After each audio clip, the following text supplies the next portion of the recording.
All right, so are you able to see the screen? Yes, sir. Yes, sir. Okay, so now please see, these are the prepositions. So basically, the German preposition, the main prepositions can be divided into three major groups. So I shall be explaining you one by one. So prepositions in German always require a particular case. Now when I say case, I have already explained you what is the meaning of case. Three cases you have learned, namely nominative, accusative and dative. Nominative, generally subject noun, accusative, direct object noun, dative, indirect object nouns. And then you have learned that how the article forms get changed.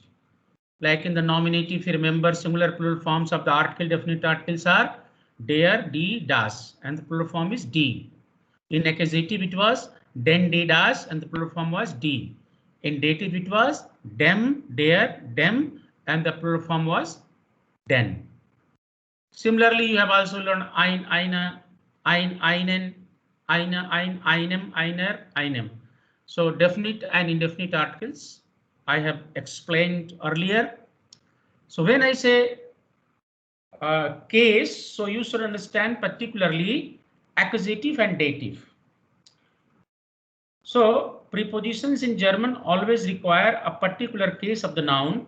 German prepositions can be divided into three main groups. So now group number one, and these prepositions which are coming under group number one, they always require a or an accusative object. Now when I say accusative objects, what does it mean? Means after the prepositions, whatever noun you will be using after these prepositions, means group one preposition, durch, für, etc., which I am going to explain. So these prepositions will always require an accusative object. That means the articles which you are using before nouns, that will be from accusative group articles. Like if you are using the definite articles, then it will be die and den, die, das, and the plural form will be die. If you are using indefinite article, it will be einen, eine, ein. So now first I will give you the meaning of these prepositions and then the use. As you can see, these are the prepositions. There is a preposition that is called durch, D-U-R-C-H, durch. What is the meaning of durch? Through. Für, für is far. Gegen, gegen means towards and sometimes about. Ohne means without. Om means at and sometimes around. And last one is entlang, that is along. So why I have made it red? Because in fact, entlang is a preposition which comes after the noun. In fact, it is used just like postposition, as you know, we are using in some languages after the noun you are using. For example, I can give example in Hindi. You know that in English we say suppose in the room, in the room. So in is a preposition, these the article, room is the noun, and these three are called a phrase. And because it is beginning with the preposition, so we call it prepositional phrase. In fact, in the sentences we are having noun phrase, verbal phrase, adjective phrase, preposition phrase, prepositional phrase, like that, you know, different phrases are there. Phrase means it consists of 2, 3, 4, 5 words, and this is considered to be one unit. Like when we say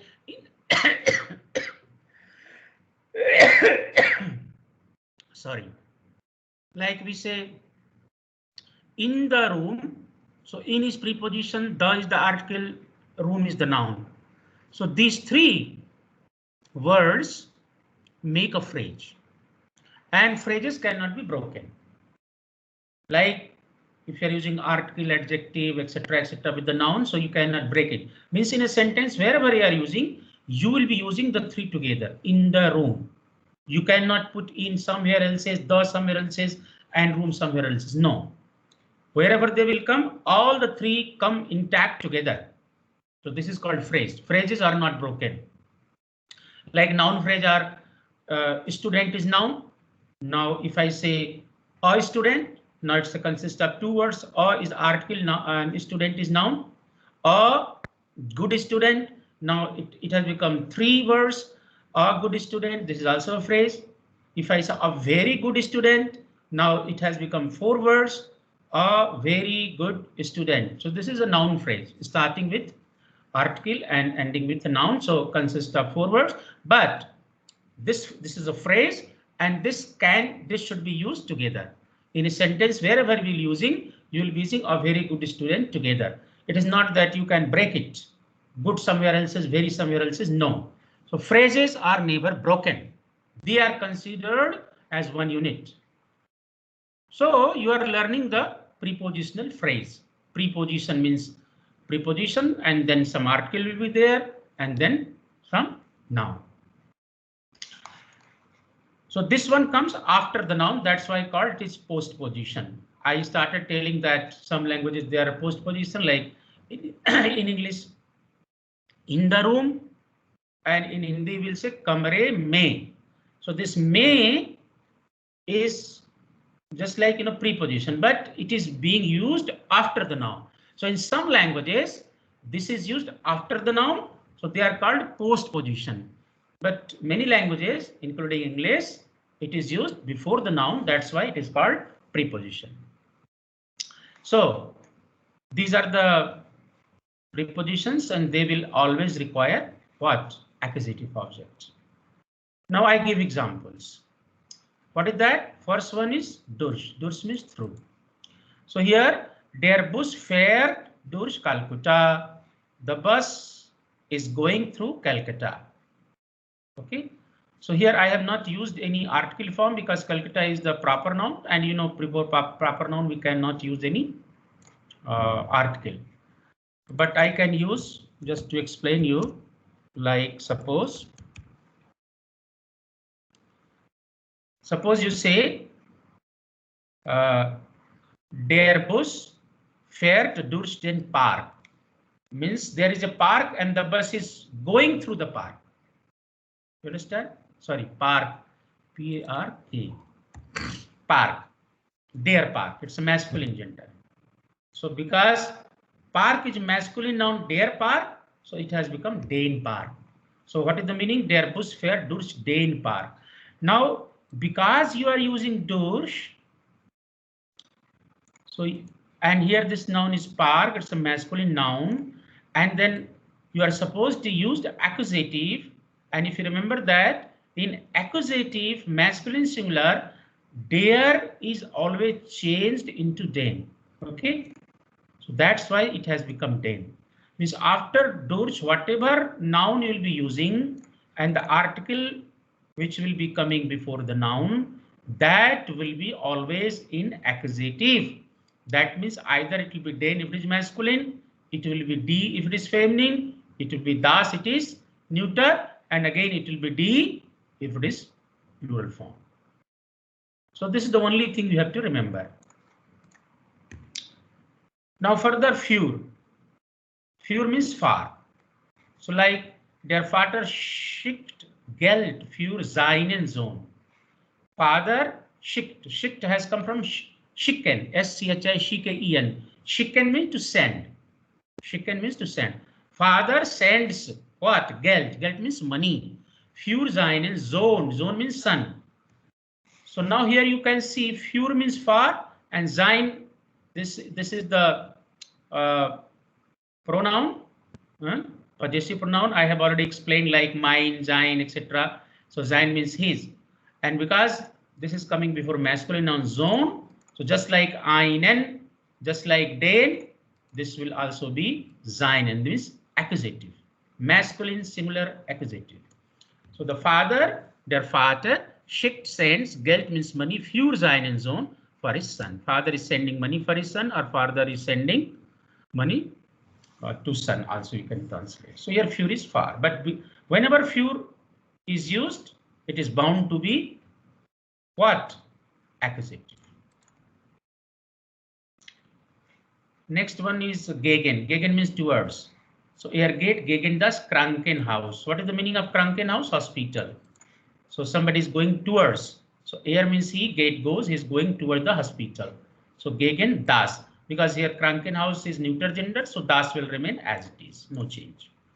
Second meaning is about, means it comes for the timing, like er kommt gegen 4 Uhr, means he's coming or he will come or he comes around about 4 o'clock. Gegen means about 4 o'clock, approximate time 4 o'clock. So when we are telling time, then gegen is used, the meaning will be approximate time, that means about. Next one was ohne. Ohne means without. So like ohne Wasser kann man nicht leben. Without water, one cannot live. Kann man. Man means here one. Man, this is impersonal subject. Man, man means one. One cannot live. Leben, leben means live, survive. Without water, one cannot survive. Or if you are using, suppose, any noun here with the article forms, like suppose I want to say without my friend I cannot go, I cannot travel. So it will be ohne meinen Freund kann ich nicht gehen. Without my friend I cannot go. So ohne meinen Freund, ohne meine Freundin. If I am using feminine nouns, it will be meine. If I am using masculine noun, so meinen. Okay. And then we are having What is the meaning of means here at. Sie sitzen den Tisch. Sie means they or you. Sitzen, S-I-T-Z-E-N. Sitzen, what is the meaning of sitzen? To sit, S-I-T, sit. Sie sitzen, they are sitting den Tisch, at the table. Means there is a table, big table, and around the table people are sitting on the chair. So that is called at table. So Sie sitzen den Tisch. So here the meaning of is at. Second meaning is around, approximate time. No, sorry, I'm sorry. Here around means around the table, you can say, and at word is used, at preposition is used for exact time. So the basic difference you can find when you say gegen 4 Uhr, the meaning is approximate time, about 4 o'clock. But when we say der Professor kommt 14 Uhr, what is the meaning? At. Here the timing in the context of time, means at 14 hour, means the professor will come exactly at 14 hour. So means exact time, and gegen means approximate time, maybe 10-15 minutes before, maybe 10-15 minutes afterwards. Approximate time, that is 4 o'clock. And here when you are using the second meaning is at. But here in the context of this table, this is an den Tisch, you can say they are sitting or he is sitting around the table. In the center there is a table and lots of people are sitting there in that context. And the last one, which is red one, entlang means along. As I said, this is the exceptional case. This is used as a post position. As you can see in this sentence, here get the Ludwigstrasse entlang. This is the name of a street. So he's going along the Ludwig street. Strasse means street or road. He is going means there is a road and he is going along with the road. So er geht, he's walking or he's going the Ludwigstrasse, the Ludwig street. Ludwig is the name. Ludwig street. Strasse means street.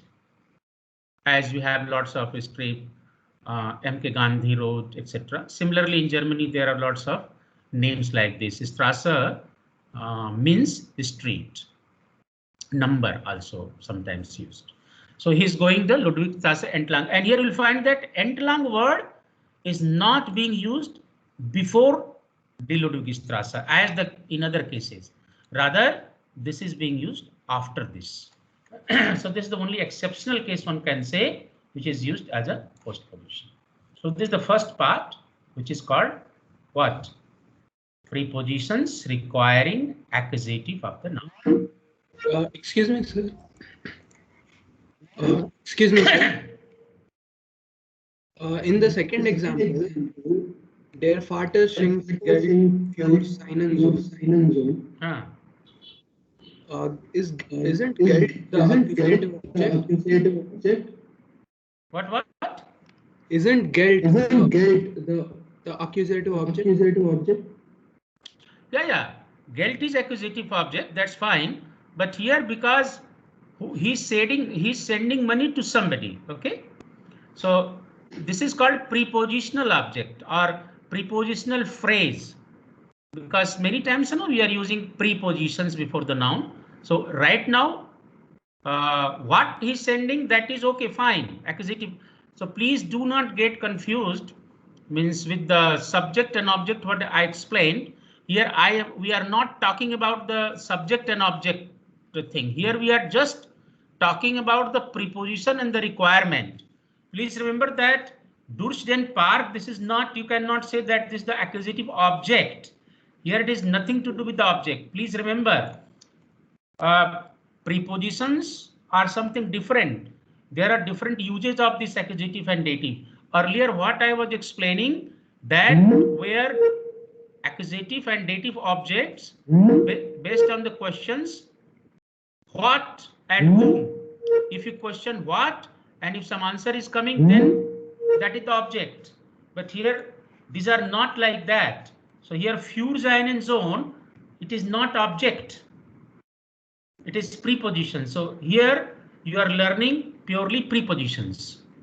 And as per, because the rule is that these prepositions will take accusative. So that's why you are using, because the rule says you have to follow the rule. But Okay. Don't get confused that it is object. Object, of course, is here. Geld is object. But here für seinen Sohn, this is not object. Is it clear? Yes, sir.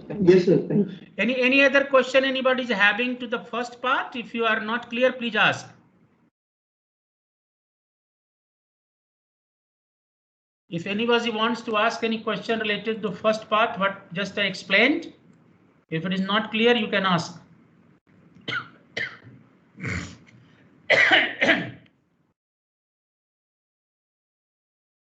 Okay.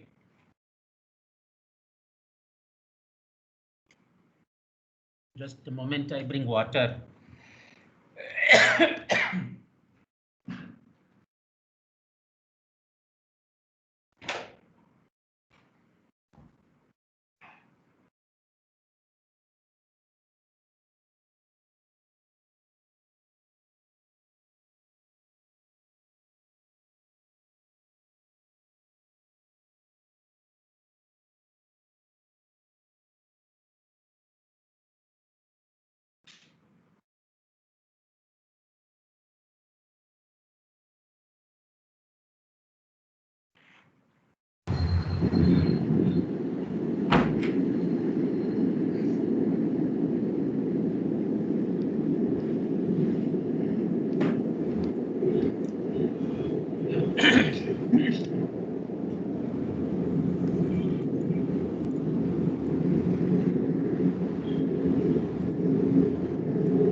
Okay.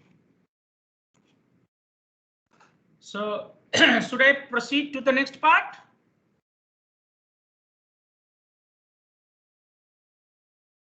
Hello? Yes, sir. Okay.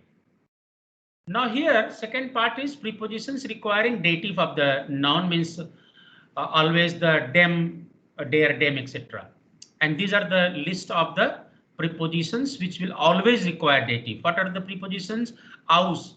The meaning of aus means from or out of, by means with or near, mit means with or along with, nach means after or according to, seit means since or for, von means of or from or by sometimes, zu means to or for the purpose of, and the last one is gegenüber. The meaning is opposite to or against. Now, let me give some examples. These are the examples, like DJ Studenten kommen aus Japan. So you have already learned this kind of things whenever aus is used and after that noun is there, that tells the the people belong to that country or place.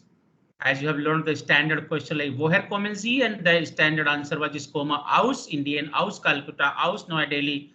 Aus Chennai, that is the name. So these are the name. Yeah. But if you are using some noun, then also out of means something is coming out of something. Then also like students are coming out of the classroom.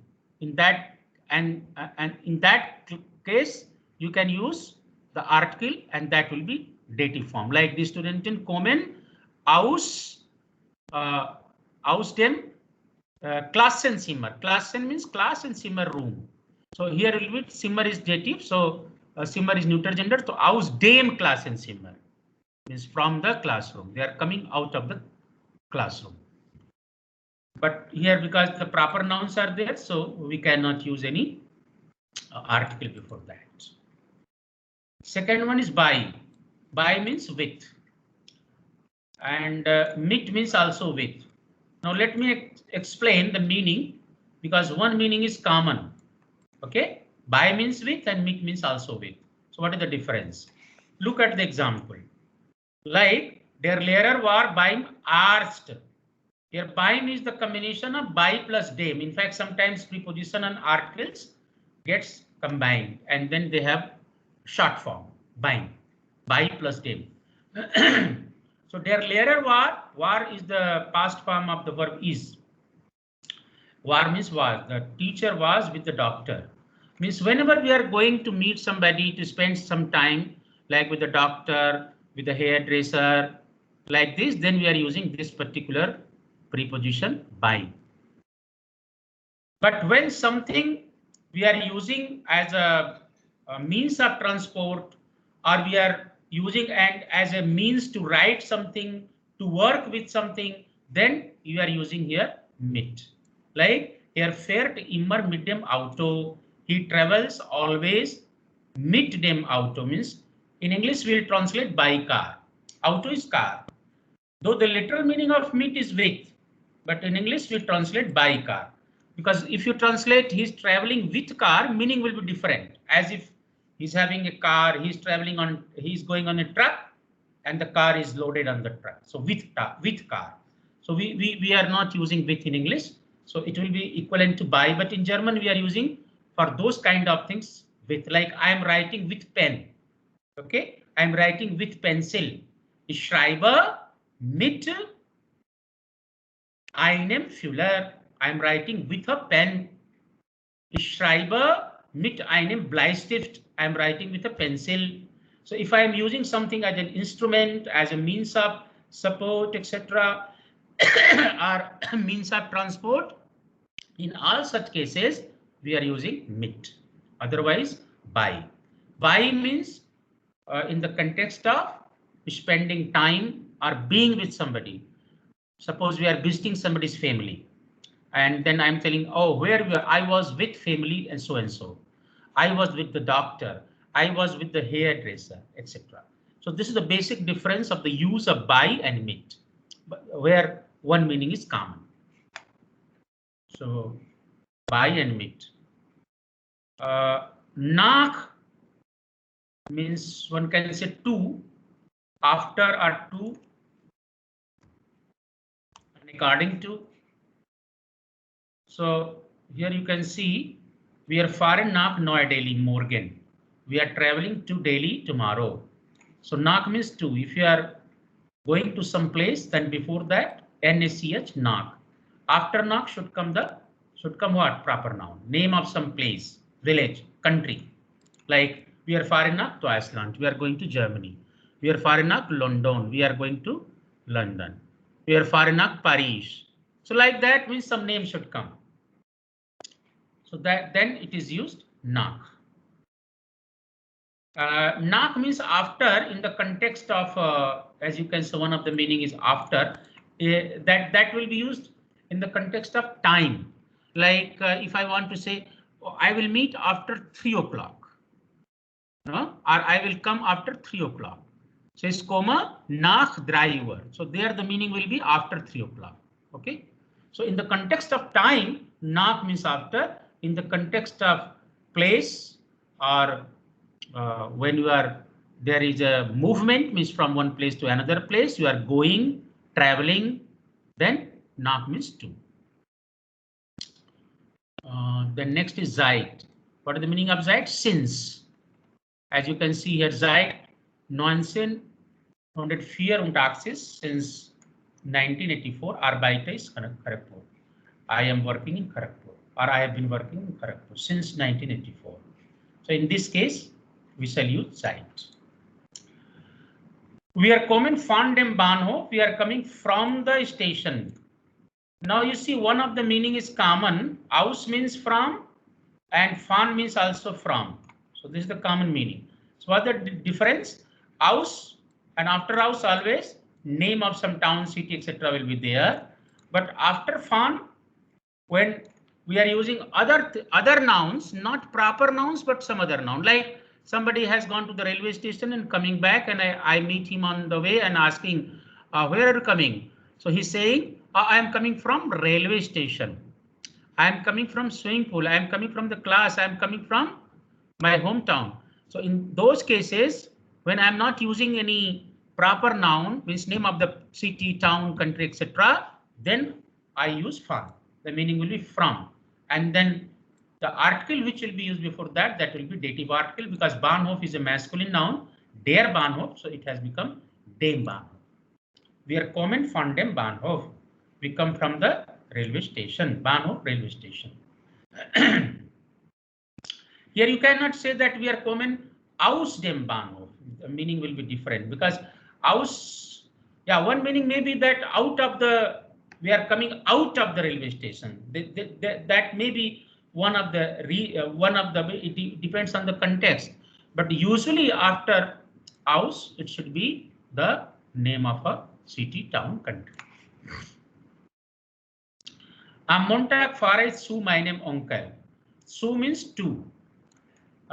So this is the basic difference between nach and zu. Nach means to, and after nach generally name of town, city, proper noun should come, and after zu other things, means other than proper noun. Like if you are going to your uncle, if you are going to the swimming pool, to the station, to the hospital, etc. In all such cases, zu will come. Am Montag on Monday, fahre ich means I go, I travel zu meinem Onkel, to my uncle. So here meinem, because onkel is uncle, and this is masculine and der Onkel, so it has become meinem Onkel, to my uncle. You cannot use your nach. Here you have to use zu, because it's not a proper noun. And another example is mein Bruder fährt nach Nagpur. My brother is going to Nagpur. Again, this is the example of nach. Okay. And the last one is Gegenüber. This is used just like postposition, means it comes after the noun. Like das Krankenhaus liegt dem Schwimmbad gegenüber. Means the hospital is lying or lies or is located, is situated opposite to the swimming pool. Schwimmbad. Schwimmbad is swimming pool. So this Gegenüber, we are not putting here, means in the beginning of the noun here, but after the noun. So in accusative, one exception was there, entlang. In the dative group, one exception is Gegenüber. So Gegenüber comes after the noun. But meaning, while translating, the meaning will be the, just like English, that hospital is located or lies opposite to the swimming pool. So this is the meaning. So these are the prepositions of the second group, means this group, aus, bei, mit, nach, seit, von, zu, gegenüber. These prepositions always require dative, means the articles which will be used before the noun, that will be the dative article, like dem, der, dem, and the plural form is den.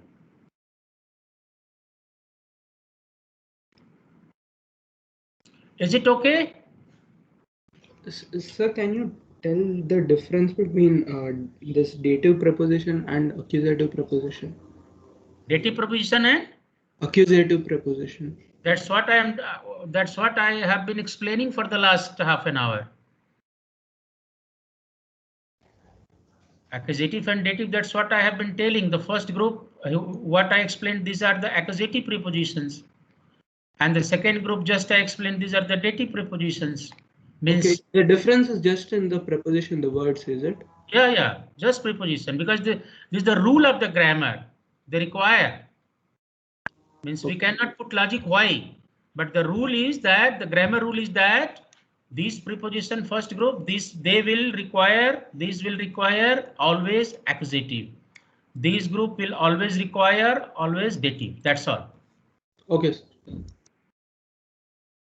Is it okay? Yes, sir. Okay, sir. Okay, anybody having any doubt, please ask.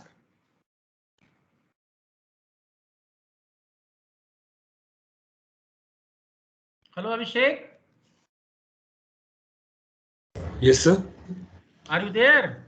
Yes, sir. So you understand that this thing difference. Yes, sir. What is the why it is Gegenüber? What is the meaning of Gegenüber? As you can see here, it is written Yes, opposite to or against. Huh? Yes, sir. We use it after a post preposition way, like. Exactly. So this one has to remember that this Gegenüber is coming here after the noun. Okay. So that's why it is called. Means it is just like other languages in the post position. Okay. Yes, sir. Now finally, the last part of this preposition means there are prepositions which are of common nature.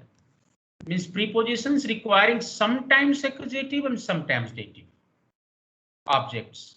So preposition under group number 4, group number 3.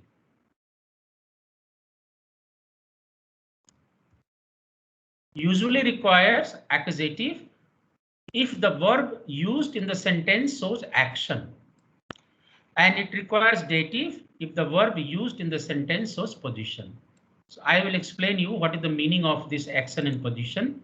So this group of positions means third group of prepositions will require sometimes accusative, sometimes dative, depending on the action and position. Now let me explain what does it mean action and position. But before that, these are the prepositions listed and the meanings are there. Like on means at or on, auf means on, upon, at, hinter means behind, in means in, into, at, to, neben means besides, next, or to, über means over or about, unter means under or among, for means before or in front of, and zwischen means between or among. Okay, so these are the prepositions. Now, let me give you one example. This example will make the things more clear.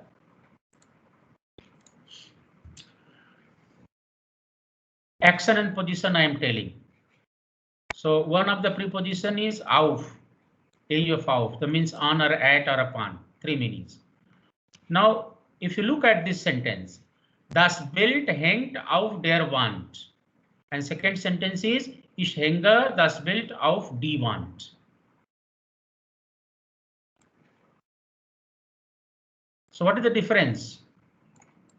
First meaning, built means picture, hanged has come from the verb hängen. What is the meaning of hängen? To hang. And want, what is the meaning of want? Wall. Okay. So let me start from the bottom one. Ich hänge das Bild auf die Wand. So in both the, concentrate this one. In first sentence, it is auf der Wand, and second sentence auf die Wand. That means one is accusative, one is dative. So first, let me explain you this one, accusative. Because when I read the sentence, ich means I, hänge. Hänge means hang. Das Bild means the picture or photo, auf die Wand, on the wall. Wand means wall. So if I am hanging, that means it's action, some agent. Action will happen only if somebody, some person, some agent is involved. So that's why this sentence is showing action. Ich hänge, I am hanging. I am involved. I am doing something, means some action is there. And there is a photo, there is a picture, and I am putting it on the wall. And that's why here after the auf, it has become D because want is a feminine noun, and in accusative feminine, it becomes D. Look at this sentence. Das Bild hängt auf der Wand. This is just a statement, no action. Das Bild means the photo, the picture. Hängt means hanging, is hanging. Auf der Wand means on the wall. Just a statement. Positioning. Already there. No action. Nobody is involved. Nobody is doing something. So in both the sentences, auf is coming. But if the sentence is showing, the verb is saying action, then it is becoming accusative. And if the verb is saying position, just statement, no action, then it is dative. This is the basic difference. So this you have to understand while reading the sentence, whether the sentence is showing some sort of action, it is just a kind of a statement showing some position. Action and position. Action accusative, position dative. This you have to remember.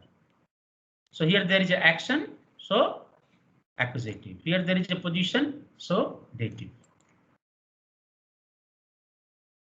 So like that you can use any one of these prepositions. In fact, I have given another example where you can very easily understand. For means in front of or before, hinter means below, behind, neben means beside, dem house, liegt ein schöner Garten. Okay, so many prepositions can be used. Liegen means to lie, lie. Ein schöner Garten. Schöner Garten. Garten, what is the meaning of garden? Garden, beautiful garden. A beautiful garden is lying where? Before the house, behind the house, beside the house, etc. Another example can be like the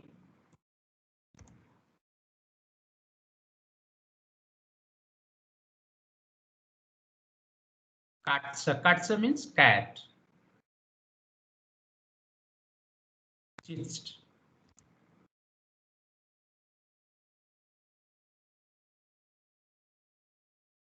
Auf dem.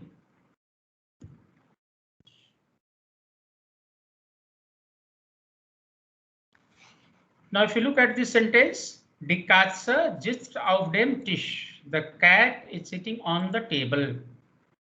So here auf means on. And why it has become dem?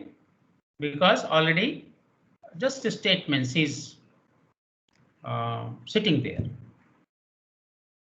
But if I say that I am keeping the cat on the table, then is stelle die Katze auf den Tisch, then it will be den accusative. If somebody is putting the cat on the table, then it will be accusative. And instead of auf, you can put several prepositions like hinter dem Tisch, behind the table. A drawer, suppose in the table there, drawer, etc. So you can say in dem Tisch. Neben dem Tisch means beside the table, next to the table. Über dem Tisch means some support is there and cat is sitting above the table. Unter means under the table. Vor means in front of the table. Zwischen means between. Suppose there are two tables or many tables in between the cat is sitting. So depending on the meaning, you can in fact use any one of these prepositions.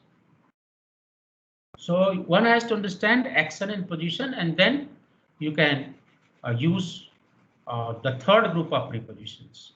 So this you have to remember that if the sentence is showing action, it will take accusative. If the sentences are showing position, then it will be dative. Yes. Now you please tell if you have any doubt related to third group of prepositions.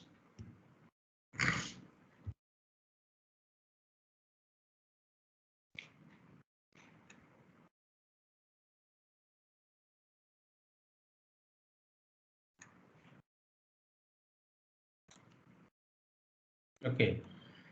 If you don't have any question, then you see that sometimes some of the prepositions get contracted with the form of the articles.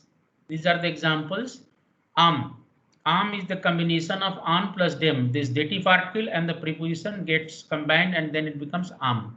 By plus dem becomes bym. In plus dem becomes im. On plus dem becomes pom. Su plus dem becomes sum. Su plus der becomes su. In plus das becomes ins. Meaning will be the same. But while writing in the sentences, if you come across like bym or form or sum, you should understand that preposition and articles together.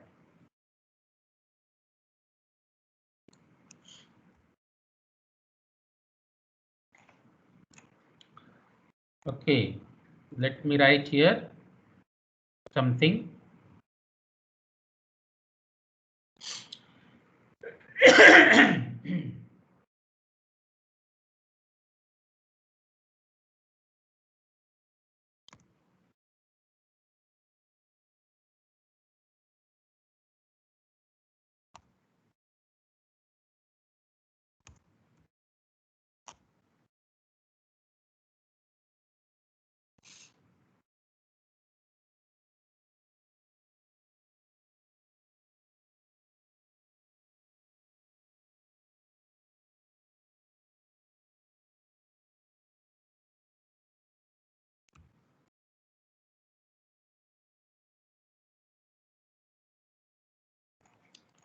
Okay, I have written one sentence here. Die Kinder spielen das dem Fußball, and here you have to fill in the blanks by selecting any appropriate prepositions, whatever you have learned so far.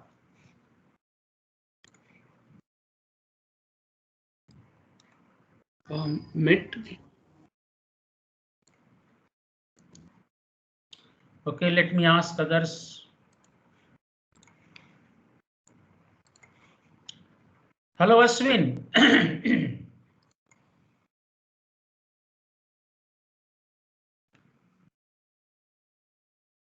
Abha Kumari. Yes, sir.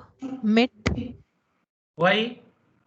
Sir, it's the dative form and dem football is there. So we have to use something from the second list. Yeah, good. So it should be it.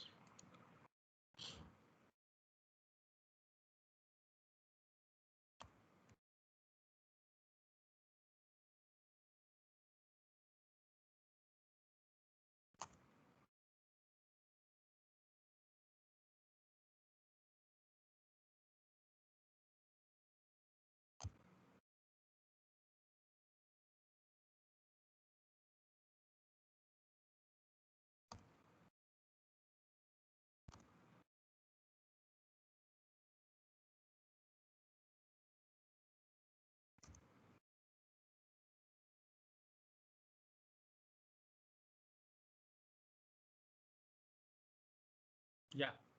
Er fährt nie einen Freund. Abhay Singer.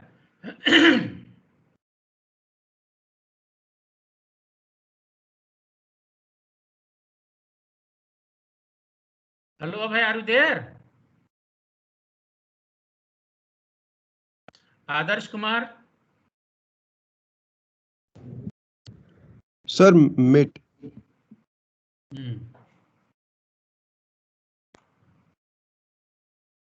Okay. Adhiraj. Hello, sir. Owner. It should be owner. Okay. Hello, Animesh Jha. Yes, sir. Which one is correct? Now, two of your friends have one has given meat and other one has given owner. Which one do you think is correct? I think owner. Owner? Why? So because einen is accusative. Yes, einen is accusative, so there must be any preposition from accusative group, and mit is for dative, so it will not fit here. And meaning wise also one can see owner means without. So the meaning is er fährt means he travels, Nie means never. Ohne einen Freund, without a friend. He never travels without a friend. And with the same sentence, suppose if I write here, fährt immer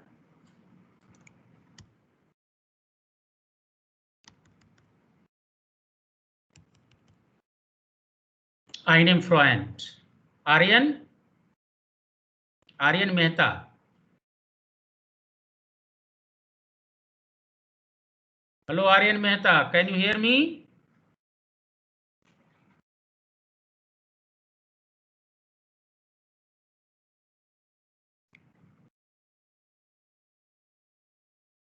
Rohan Raj, are you there?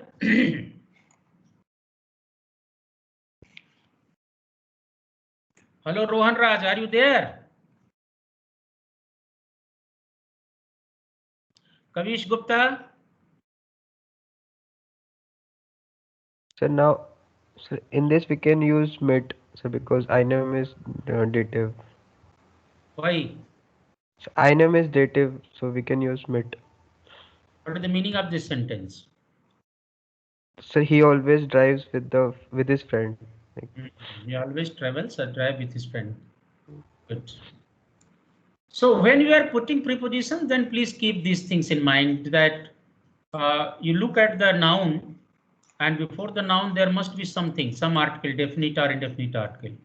And if it is einem, then you have to use something from the dative group. If it is einen, then you have to use something from accusative group, depending, of course, depending on the meaning. Sir, Yeah. where is it mit or by? Like is traveling with somebody, so Traveling with somebody. So here meet will be there. By is not correct. As I already explained, that by is used when we are going to some friend, some doctor for a very short duration. But when we are traveling in a car or with a friend or writing something by using taking the help of something or writing some instrument, in all these cases mit will be there, not by. yes.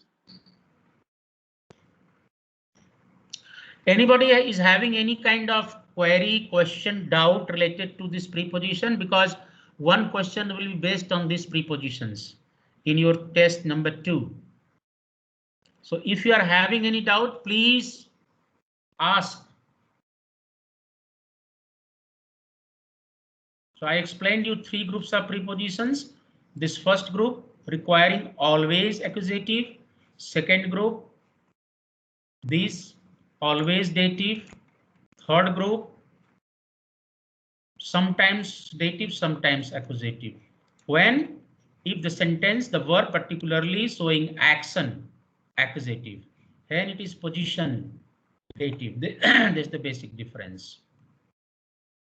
So if you understand these things, then there won't be much problem.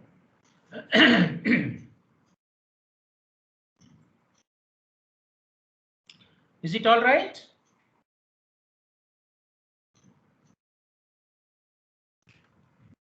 I'm not getting any response.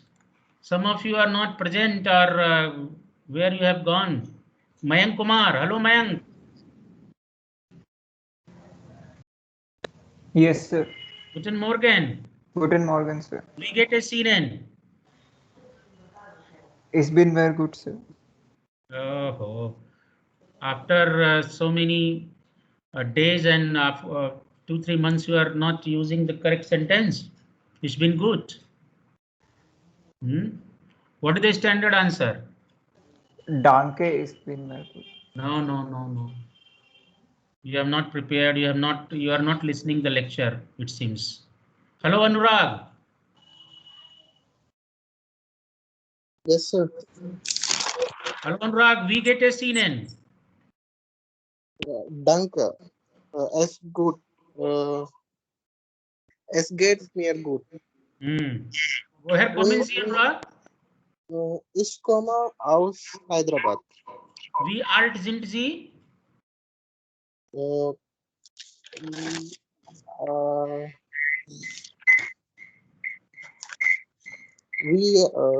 Ich, ich bin 19 Jahre alt. Haben Sie ein Auto? No, nein, ich nicht habe. Ich habe nicht Auto. You should say ich habe kein Auto. I have no car. Ich habe kein Auto. Yes, sir. So please keep on preparing because in your Viva, some reading of the sentences plus asking few simple questions. So some of you are not practicing, so please prepare well, otherwise you lose marks. We have already discussed several times these kind of simple sentences. Snehal ready. Hello Snehal. Hello, sir. Can you hear me? Yeah, I can hear you. What is the number 23 in German?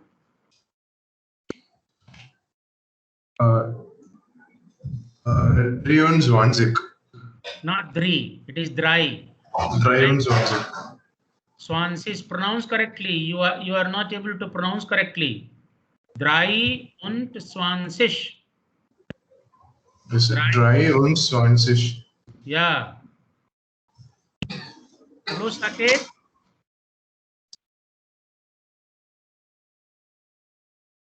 Saket, can you hear me? Saket Konda. Suhas Jain. Hello, Suhas. They have just logged in and disappeared.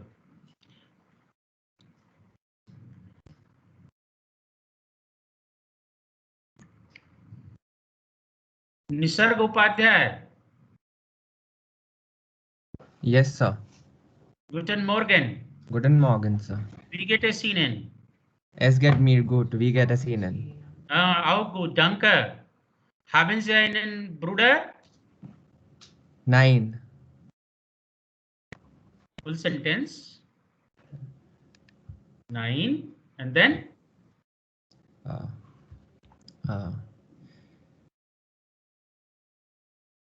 After that, what will say? I have no brother. Sir. Can somebody tell? I have no brother. Several times we have practiced. Ich habe keinen Bruder. Ich habe keinen Bruder. Keinen Bruder, not kein Bruder. Keinen Bruder. Ich habe keinen Bruder. Ich habe keine Schwester. Please remember, masculine, feminine, neuter, the gender things are very important in German. You must practice this. I have already explained several times these things, but you people are not practicing. Unless and until you practice, you cannot learn. Okay, all right. Let us have 5 minutes break, and then I will explain you a little bit about the adjective and the tense transformation.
Hello, everybody.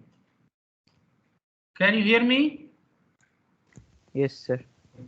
Okay. So after this preposition, just one or two more things I would like to explain, and then so that you can keep on practicing.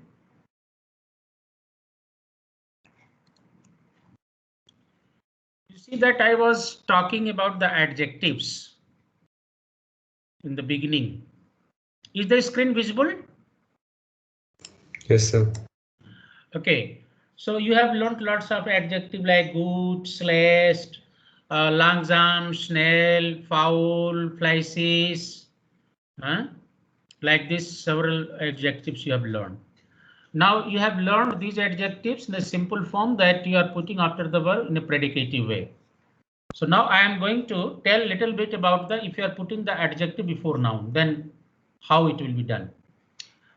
So adjectives are used in two different ways. One is called predicative and the other one is called the attributive form of adjectives. Adjectives used as a predicative form do not undergo any change of form. For example, the student is foul, der Tisch ist rund, and der Tag ist hell.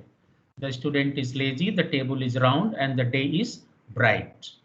So here after the verb, these adjectives are coming: foul, rund, hell. No problem. No change. We are putting as it is. If the adjectives are used as an attributive form, then they have to take certain endings depending on the number, gender, and case. Number means singular, plural, gender, masculine, feminine, neuter, and the case means nominative, accusative, and dative of the noun before which they are used. Articles used means definite article, indefinite article, and no article. These are the three categories. So articles used before adjectives also change the endings. Adjective endings can be divided into three groups. So just like preposition, again you'll find three groups. Adjectives preceded by definite articles and demonstrative pronoun. So they will be having these kind of endings: nominative, accusative, dative, masculine, feminine, neuter, plural. Now, if you look at all these, one thing you will find that only two types of endings are coming out of all these. Either it is E or EN. Okay. If you look at this, if it is masculine, nominative, singular, E, feminine, E, neuter, E, no change. Means definite article, der, die, das article, etc. And if it is accusative, singular, EN ending. Again for feminine, neuter, E ending, and plurals, all the plurals are having same. So basically, if you go a little bit by practice, then it is not so difficult to understand because only two types of endings, either E or EN in this category. Now, second category, adjectives preceded by indefinite article and possessive pronouns. And also Allah and kaina, these are the two words. Allah means all and kaina means no for plural forms. These forms will be there. Now these forms means within the for indefinite article, that is A or an, the adjective endings will be like this: er, es, and the plural form is en. Again here you will find the plurals are having en ending. So here majority of the cases again you will find en like previous one, but only little change is coming, and this change is this much: er, ees, en, es. In fact, the pattern, if you just remember a little bit, the pattern will be der, die, das, the same one: der, die, das, den, die, das. And there it was dem, der, dem, but here dative it is different, means it is coming en. Okay. And the third group is adjectives preceded by no article. Sometimes we are using no article. Instead of saying a good boy, the good boy, simply good boy. No article is used. In that case, also it is 100% definite article endings if you can compare, like der, die, das, die, den, die, das, die, dem, der, dem, den. So if you compare this endings, these are just like definite article ending: der, die, das, die, den, die, das, die, Dem, der, dem, die, den, like this. Now let me explain with the example. If you look at these sentences, so here you know der, definite article.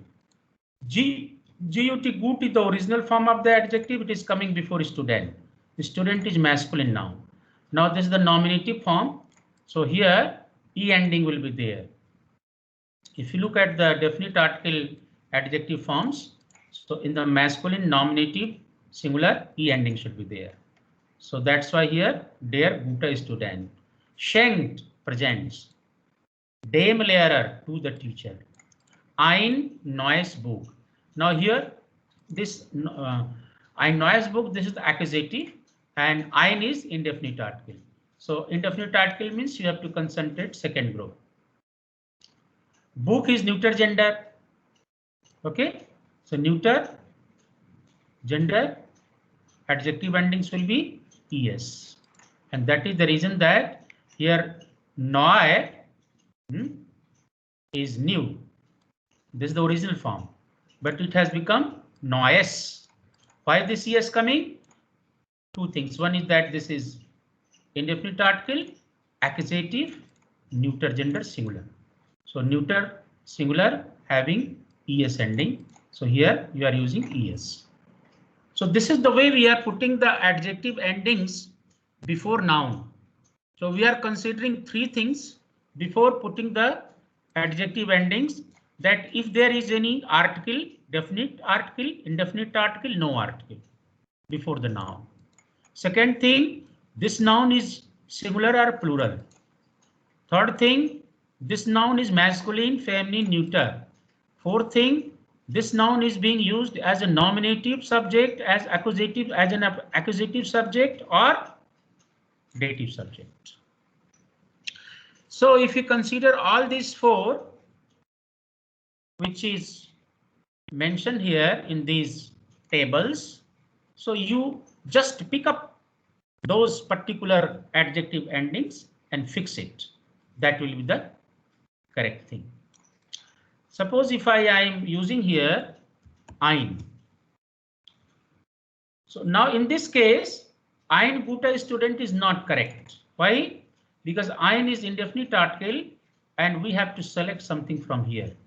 So if you have to select something from here, then you can find that in the nominative masculine ending is er. So I have to write er ending. So now it will be ein guter student. So this is the way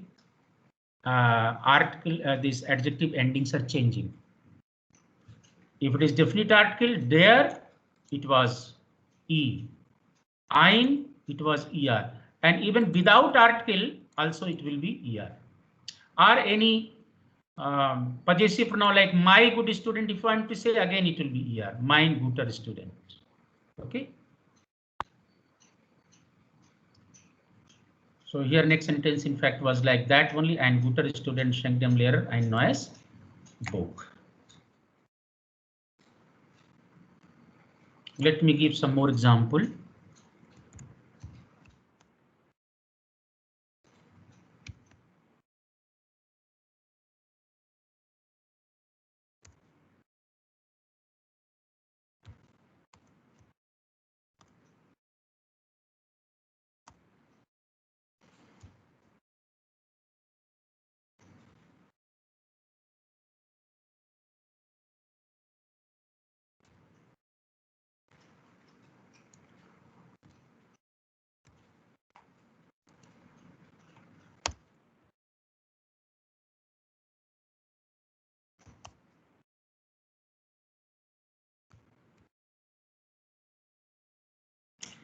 So here I have used a sentence, Die Reich Frau hat ein großes Haus in Calcutta. So Frau, and before Frau means lady, Reich, R-E-I-C-H. What is the meaning of Reich? Rich. And house means house.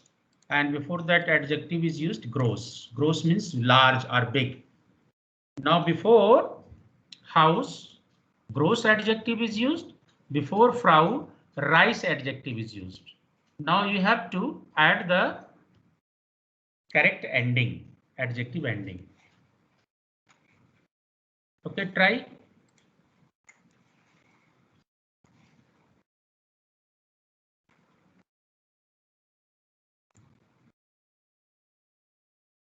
Who will try? Shruti. Sir? Hello, Shruti. Yes, sir. Are you able to see the screen? Yes, sir. Then I have written D. Rice, Frau hat ein groß dash house in Calcutta. So after gross, after rice, you have to add the proper adjective ending. Sir, actually, I missed a few minutes of the class right now because of the internet connection, like 4 minutes around. So I'm a bit confused about it. Okay, all right.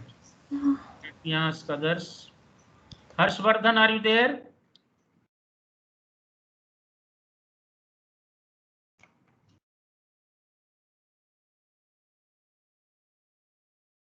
So only 57 have logged in and others have not.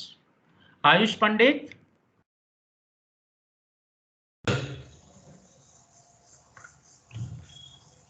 Hello. Yes, Ayush. Can you see the screen? Yes, sir. So just try and add the adjectives. It will be Die Reiche Frau hat ein großes Haus in Calcutta.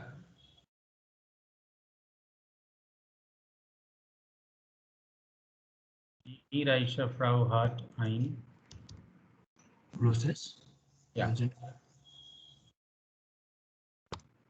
Okay. Die reiche Frau hat ein großes Haus in Calcutta.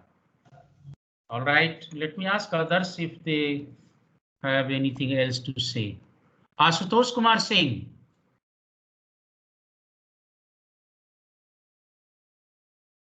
Hello, Ashutosh.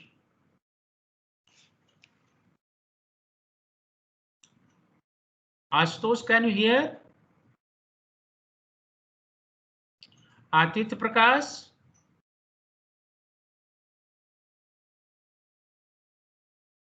Uday Kiran.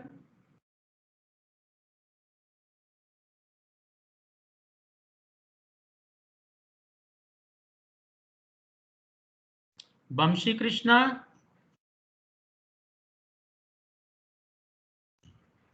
Dhaval Samir. Yes, sir. Is this sentence correct? Die reiche Frau hat ein großes Haus in Calcutta. Sir, I thought rices. Yes. Okay. So why did you think like this? Tell me. Sir, Tell your logic. Sir, second person or die. So. Die second person. Sir, means we are saying to the second person, he is from Kolkata. So where the question is coming of first person and second person? Sir, no, I thought that way, like that because that's a Frau. So you are just guessing something. You have not understood anything.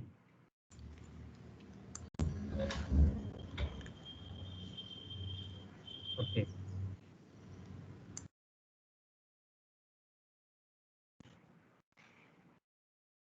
You are just passing time. Mayan Kumar. Hello, Mayank. Yes. Are you there? Yes, sir. Please tell that which one is correct, die reiche Frau or reiches Frau?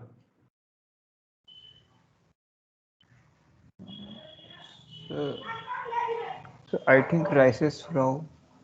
Why? Tell me. So, because it is a female gender. Yes, that's correct. Frau is a female, feminine noun. So Yes, because it is a female, because it's feminine noun, so you will add here es. Rice. Sorry, sir. There will be no s. Reisefrau. This is correct? Yes, sir. So why you are so much confused? Sir, I got nervous. Sorry, sir.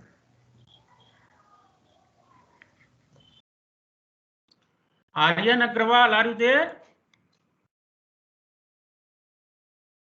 Aryan Agrawal. Animesh Jha. Yes, sir.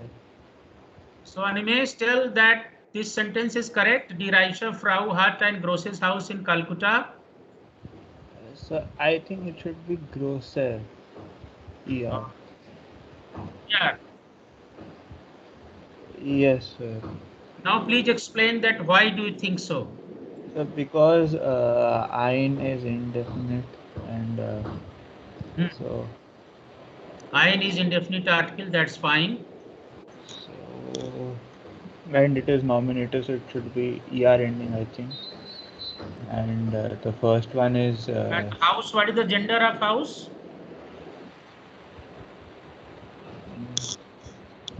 so I think male. I'm Male not. gender. I'm guessing male.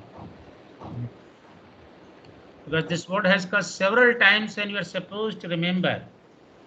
And still you are guessing. I forgot. Sorry, Yeah.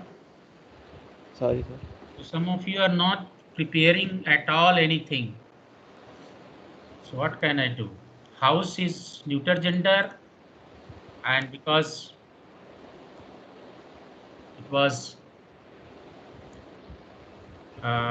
accusative, and in accusative before that it's indefinite article, second group of article will come into effect here. So here yes is correct. So the Reiche Frau hat ein großes Haus in Calcutta. This is correct sentence.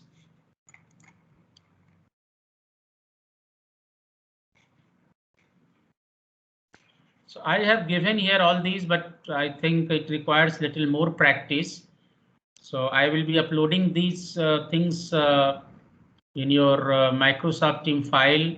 Everybody should go with these, and then next class again you please ask if you have doubts, because it requires lots of practice. It is not so simple.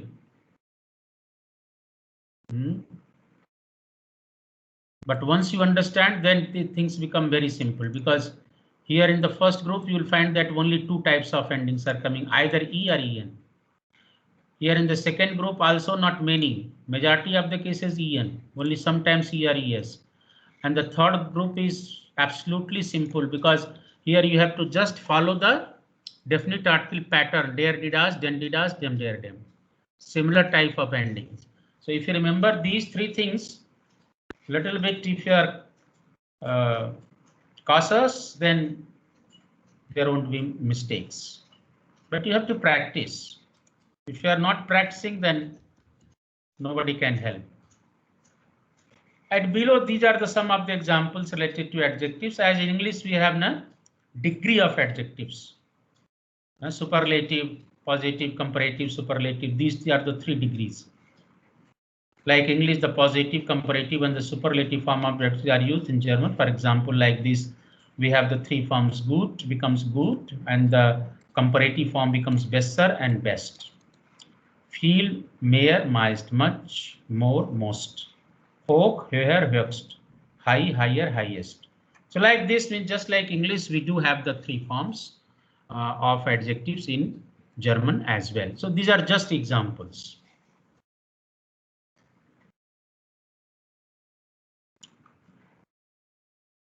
And then finally today I will just explain just for your information, very simple thing, that how we will have the tense transformation. So basically, you know, in English we are having so many tenses: present, past, future, and then in each category we are having 4: the present, simple present, present continuous, present perfect continuous, similarly past tense and future tenses. In German, basically we are having 3 major tenses, and they are called in German like this. Presens means present, preteritum means past, and perfect means perfect. So this presens And the past and the perfect, in fact, this is present perfect. And preteritum means simple past. And presence means simple present. As I've already explained you that we don't have any continuous tense, means ing business sort of thing, because in continuous we are using ing in English. So those things we don't have separately. So it becomes very less sort of tenses, and majority of the sentences one can form within these three. Let me quickly give you the formation of sentences in past tense and perfect tense. But before that, as you have learned in English, three forms of the verb: first, second, third. Infinitive form, past participle form. Infinitive form, that is called to, like to go, to eat, to learn, to sleep, to fight, to quarrel, whatever. And that is first form. That is used in present tense. Then we have the second form of the verb, which will be used in the past tense. And then we have the third form of the verb that will be used in the perfect tense and passive voice. So here, two types of verbs are there. One is called weak verb and other one is called a strong verb. And their verb forms I have written. Lernen verb, you are aware, lernen means to learn. And second form of this verb becomes lernte, and third form is gelernt. Another strong verb is gehen. Gehen means to go. Ging, went, and gegangen means gone. So two types of verbs are there present. That is called weak and strong verb. Weak means generally they are maintaining their root form. Like here lernen, L-E-R-N, this is called the root form. So you will find that it is maintained in second form as well as in third form, L-E-R-N, learn. But if the verb is strong, then they are having altogether different forms. Like here, gain, G-H-E-N, but in the past form, altogether new form, and perfect tense, absolutely different form is coming. So these are the two categories. But which one is weak, which one is strong? It's very difficult to say. As you have learned in English, similarly, you have to learn in German. Like in English, you have learned to ask, asked, asked. Most of the verb means if you add ed, it becomes past and perfect form, third form, second form.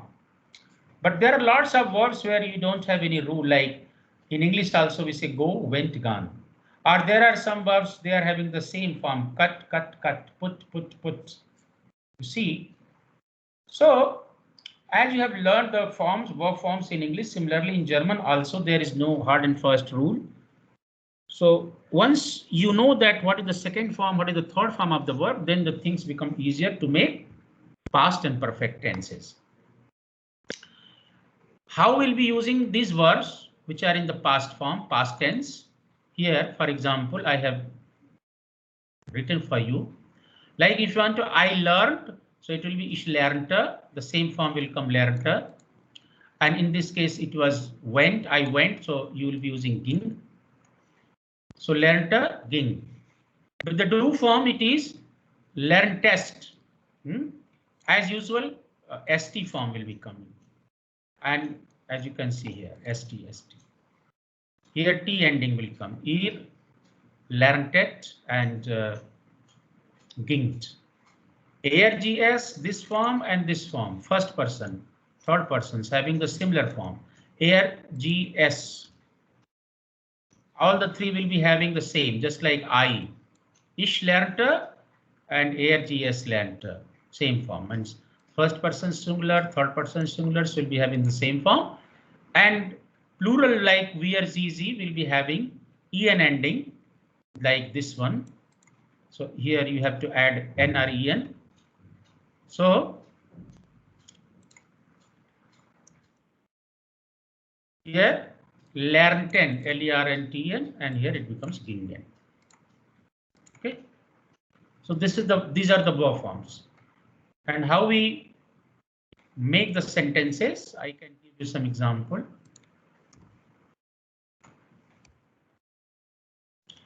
There is a verb in German, sagen, S-A-G-N, sagen. Sagen means to say. So sagt einen Satz. He is telling a sentence. Satz means sentence. And it's a masculine noun, so it becomes einen Satz. So sagt, this is present tense. And sagen, sagte, gesagt. These are the verb forms. Sagen, sagte, gesagt. So second form is sagte, means S-A-G-T. He said, or he told a sentence. And he has already said a sentence. So er hat. You know, in perfect tense in English also we are using the verb haben. Haben, you know, have or has. So er hat einen Satz gesagt. So what will happen? Here two verbs are being used. One is the auxiliary verb and the other one is the main verb. As you know that in perfect tenses, we are always using the third form of the main verb. So here third form of the main verb is used, that will go always at the end. And the auxiliary verb, whatever is coming from the verb haben, because with the er, it will be hat, that's why it is written. So this will be at the second place. And in between other things means objects extra will there and the main verb will go at the end. In fact, it is just like modal verbs. As you have learned, the modal verbs are occupying the second position and the main verb in its infinitive form going at the end. Similar kind of thing you will find in perfect tenses. Means you will find that auxiliary verb from haben. Suppose if your subject is I-ish, then definitely it will change ich habe einen Satz gesagt. I have said a sentence. Du hast einen Satz gesagt. Ihr habt einen Satz gesagt. Wir haben einen Satz gesagt. Like this, this will keep on changing, but this gesagt, the third form of the verb, will go at the end, will remain constant, no change. So in perfect tenses, as you know in English also, we always use the third form of the verb, and here that will go at the end. So this is the sentence structure of tenses: present tense, past tense, and perfect tense. And as I said in the beginning that these three are covering almost 95-97% of the words and sentences, everything in the text. Now, if you ask that, what about the continuous? I have already explained that continuous is here only. Er sagt einen Satz, you can say he is saying a sentence. He was saying a sentence. He has been saying, means it all depends. So with this only you can add ing business if required. If required, you can translate with the same sentence ing. So continuous will come. Future tense, as I have already said, that we are using the present tense, and if the time is mentioned, it becomes future. It will give the sense of future. Like he told a sentence yesterday, or he's saying the sentence. So like that means now or in the evening, etc. So future tense and future sense will be there with the timings are mentioned, but we don't. There is a future tense, but generally that is not used. Rather, present tense is used very frequently with the timing, and that gives the sense of future. In English also, as I earlier mentioned, I am leaving for Kolkata tomorrow. I am leaving this present tense, but the moment I said tomorrow, it gives the sense of future. Okay, instead of saying I shall be leaving for Kolkata tomorrow. Yeah, this is the future tense, but we are using even present tense. I am going to Kolkata. I am leaving for Kolkata tomorrow. Similarly, in German, for future sense, for future context, if some words timings are mentioned which give the sense of future, it becomes future, but tense will remain same. Let's have some more example, like mein Bruder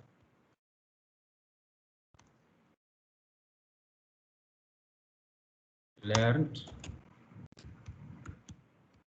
Deutsch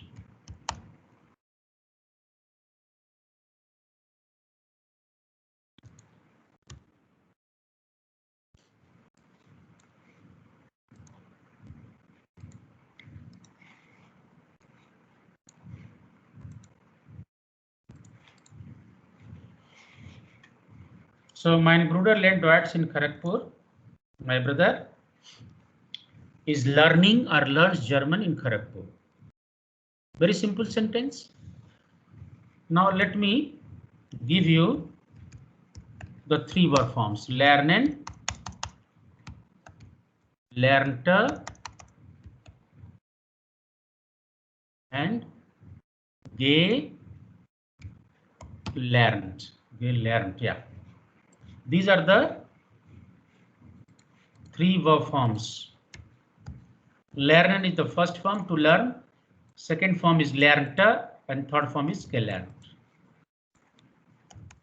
Now, can you please change this into past and perfect tenses? That is Präteritum und Perfekt. Yeah, can someone try to change this? Mein Bruder lernte Deutsch in Kharagpur. Yeah. The second word. Mein Bruder lernte Deutsch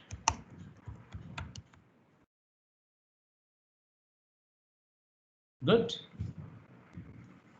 Mein Bruder lernte Deutsch in Kharagpur. And what will be the perfect? Sir, hat. Mein Bruder hat. The sentence. Mein Bruder hat in Kolkata Deutsch gelernt. Mein Bruder hat in Kharagpur. Yeah, Deutsch also you can use. Mein Bruder hat Deutsch in Kharagpur gelernt. Gelernt. Yeah. Good, danke. So first one is mein Bruder lernt Deutsch in Kharagpur. Mein Bruder lernte, past tense. Mein Bruder hat means has gelernt, learned German in Kharagpur. My brother has learned German in Kharagpur. So these are the three different tenses, which is called present, preteritum, and perfect. And this is the way we are changing. We are changing one into another. From present, you can make past. From past, you can make perfect. Do you have any question? Anybody is having any doubt, any question, please ask.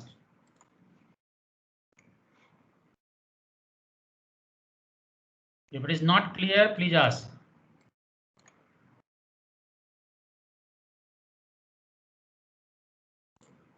Hello, Ashwin, are you there?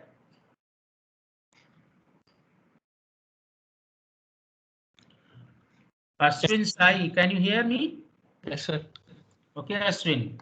So have you understood this? Yes, sir. Yes, sir. Okay, all right. So I am writing one sentence here. Yes.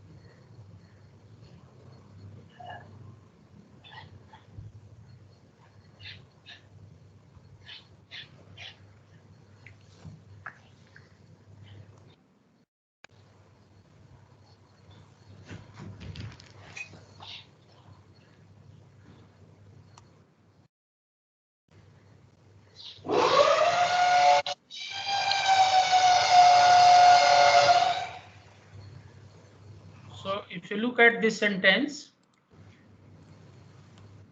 can you read it?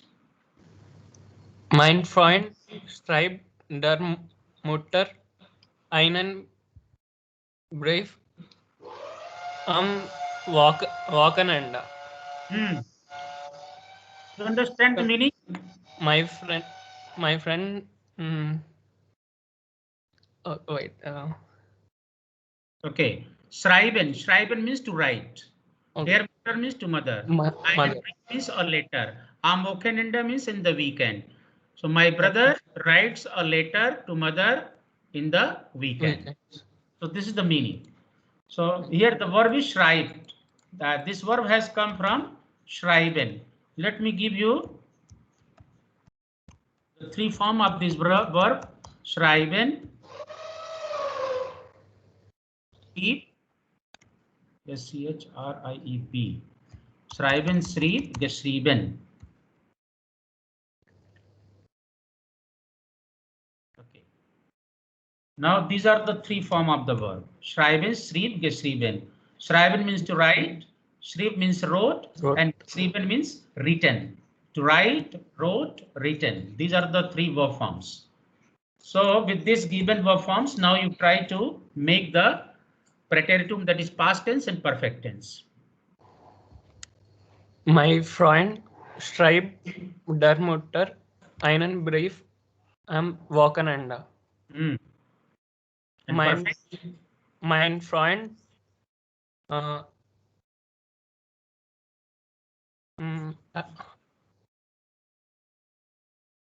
hat der Mutter einen Brief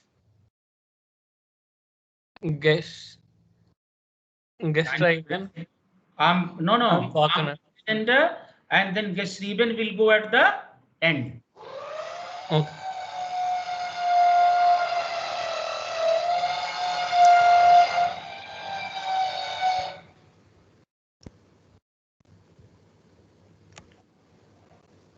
Okay, you can switch off your audio because some noise is coming.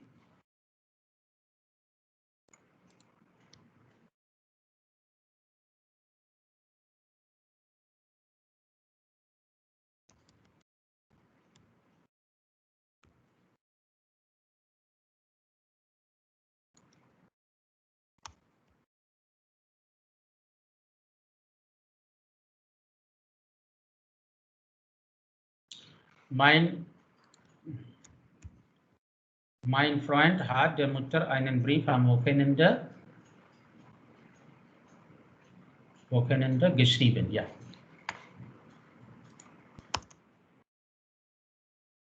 So now these are the three tenses: past tense and perfect tense. Present tense was mein Freund schreibt der Mutter einen Brief. My friend writes a letter to mother in the weekend. Mein Freund schrieb means wrote a letter to mother in the weekend.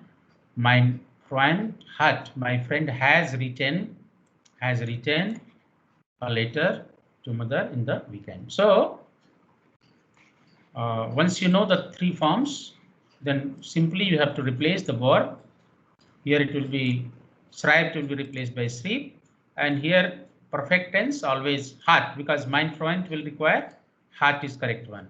If it is ich, then it will be habe. If it is du, it will be hast. If it is plural form disstudenten, then it will haben. So this will keep on changing depending on your subject.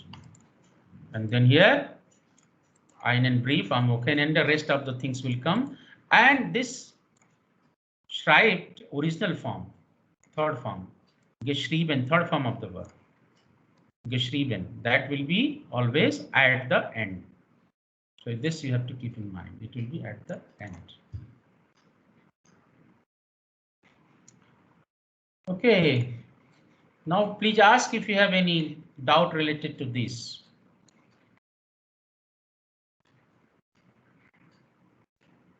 Sai Kishore, can you hear me? G Sai Kishore. Bhushan Ram Malani.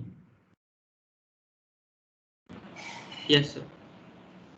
Do you understand this? Yes, sir, I understand.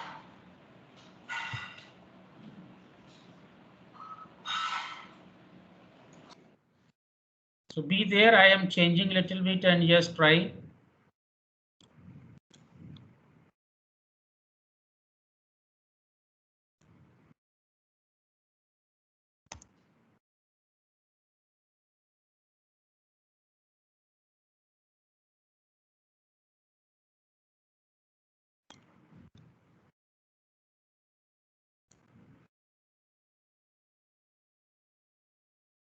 Yeah. So please look at the sentence. Ich schreibe meiner Mutter einen Brief am Wochenende. Can you read it? Yes, sir. Ich schreibe meiner Mutter einen Brief am Wochenende. What's the meaning?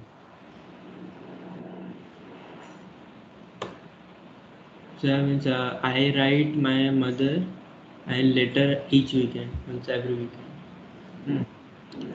Okay, now change this into the past tense. Ich schreibe meiner Mutter einen Brief am Wochenende. You mean this form? Shreeb, S-C-H-R-I-E-B. You see the spelling also changing. Here it is E-I and here it is I-E. So this you have to keep in mind and accordingly you should pronounce. Schreiben and here it is Shreeb. Okay? And then what will be the perfect tense? So ich meiner Mutter einen Brief am Wochenende geschrieben. Once again.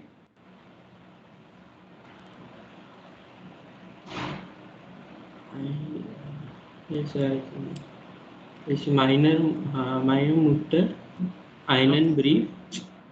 Ich, after ich, what verb you will keep? Sir, in the perfect tense? Perfect tense. Ich, I think I will use habe. Is it habe? Ich habe? Hat. I think it is an irregular verb. So, hat. Ich habe meiner Mutter einen Brief am Wochenende geschrieben. Yes. Ich habe meiner Mutter einen Brief am Wochenende geschrieben. So ich schrieb means I wrote a letter. Ich habe geschrieben, I have written a letter. Okay. All right.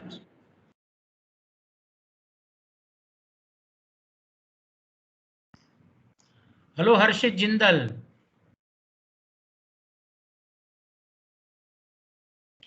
Harshit, can you hear me? Harshit Jindal. Harshit Jindal.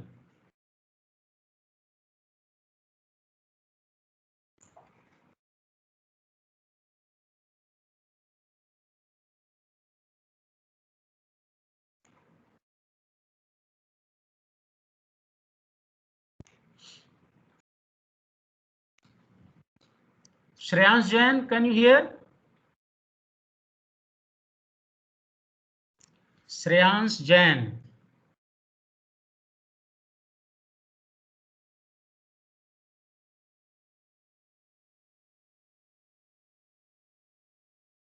Shiva Surya. S. Shiva Surya.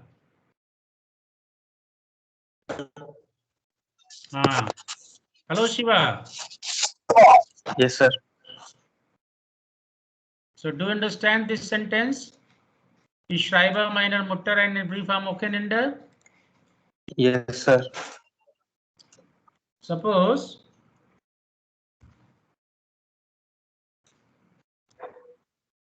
if I change it, du schreibst meiner Mutter einen Brief am Wochenende. You write a letter to my mother in the weekend, every weekend. Yes, so now change to the past tense and perfect tense. Du schreib meiner Mutter einen Brief am Wochenende. What is the spelling? S-C-H-R-I-E-B, and after this? And du hast meiner Mutter. Just wait. You are not telling me my question is that when you are making the past tense, here this is the verb S-C-H-R-I-B. This is the verb you will be using, or you will make some change with this form?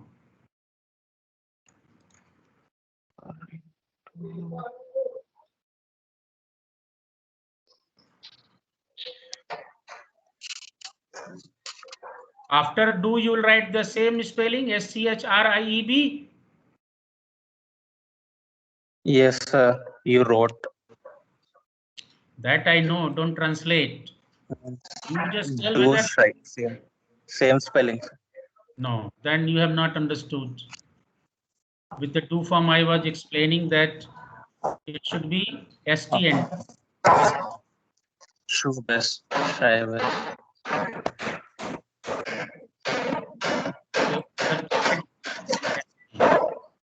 Do Shribst. This Shribst, SCHRIEB, and after that you have to add here ST. So do Shribst minor einen brief and what will the perfect tense?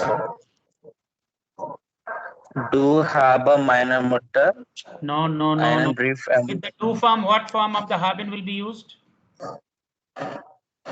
Sir? With the do form, what is the correct verb for from haben? Haben. No, you are not getting. Do haben is correct?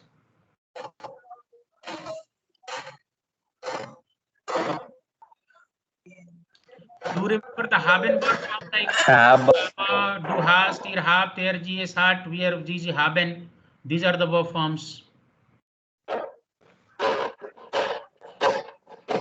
Habe, sir. HAB. No. Please prepare the verb haben. I have already given the verb haben. With the do form, it is hast. Do hast, HAST. So you have to write du hast, Yes. and after that, Yes. Meine Mutter einen Brief am Wochenende geschrieben. So prepare all these things. Yes, sir. I have already given these irregular verb forms earlier. Haben, gehen, fahren, nehmen, sprechen, geben. I have given, nehmen. I have already given these verbs. Yes. So prepare these verbs.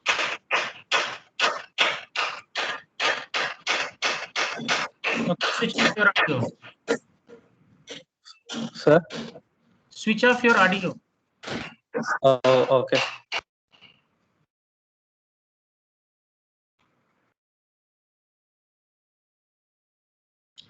Okay, anybody is having any doubt or any question? I have explained here a little bit of everything, but you know that it requires lots of practice. I shall be uploading this what you have discussed in your Microsoft Team files. You can have the access, and this lecture is also getting recorded. But unfortunately, out of 86, only 53 are present today. And out of 53 also, I do not know how many of you are really present. So keep on preparing, and next class that will be on Monday, 22, just before the exam, second test. Now what will be the second test? It will be more or less as we had earlier. Means maybe some sort of comprehension sort of thing, reading passage, and you have to give the answer, similar kind of things. And some questions will be based on formation of sentences, filling the blanks, or what you learn. It may be prepositions, or some articles are missing, adjective endings are missing. Then you have to write the correct adjective endings. Of course, simple form. So you have to keep on preparing all these grammars, whatever we have explained so far. So 23rd is the date for your second test, and 22nd, again we are meeting to revise everything. And that day I'm not going to teach anything new, rather we shall get revised. I shall be revising, and you please ask your doubts. If any kind of difficulty you are facing, you please ask that day, but prepare well all these things. So that you are not finding difficulty, much difficulty in attempting the test too. Okay, so I guess that's all today, and you please keep on preparing and attend the class on Monday. Come with your doubts, query, questions, whatever you are having related to particularly the grammar, what I explained today. That day I would like to revise and clear your doubts so that you are well prepared for the test. on 23rd. Is it okay? Yes, sir. Okay, all right. Danke, auf Wiedersehen. Auf Wiedersehen. Auf Wiedersehen. Auf Wiedersehen. Auf Wiedersehen. Where is it?